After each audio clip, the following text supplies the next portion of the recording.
Dagsana ang mga bisita sa pinakamalaking pampublikong sementeryo sa Batangas City. Update tayo sa sitwasyon doon sa Balita Live ni Paul Hernandez ng GMA Regional TV Balitang Southern Tagalog. Paul. Connie, Ivan, alam nyo, umaayon yung magandang panahon dito sa Batangas City para masamantala ng maraming Batanggenyo yung pagdalaw nila sa mga yumaong kaanak.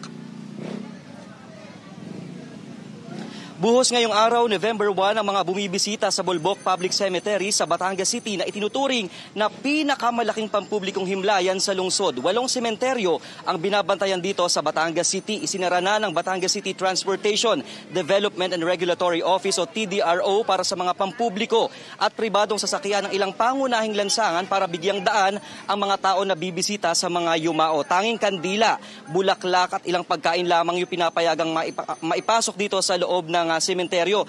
Bawal pa rin yung alak, matutulis na bagay o mga deadly weapon, gayon din yung mga malalakas na sound system. Sa datos ng PNP Calabarzon, mahigit 450,000 sa lalawigan ng Batangas ang inaasahang magsisibisita sa libingan. Kung para sa ilan ay nagiging reunion na ang pagdalaw sa libingan, may ilang puntod naman na hindi na nabisita. Katunayan na tabunan na ng mga tuyong dahon at ligaw na halaman yung ilang puntod.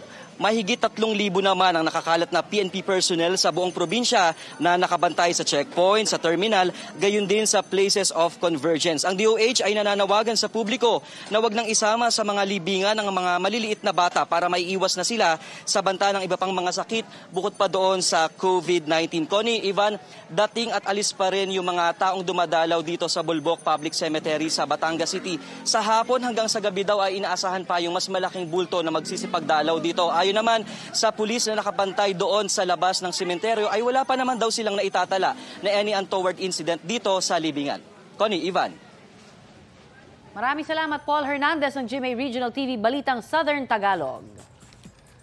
Balita ko, may tututukan kayo tuwing 10:30 a.m. sa GTV. Alamin ang mahalagang balita at impormasyong dapat nyong malaman sa Balita Ko tuwing Lunes hanggang Biyernes. Mag-subscribe din sa GMA Integrated News sa YouTube.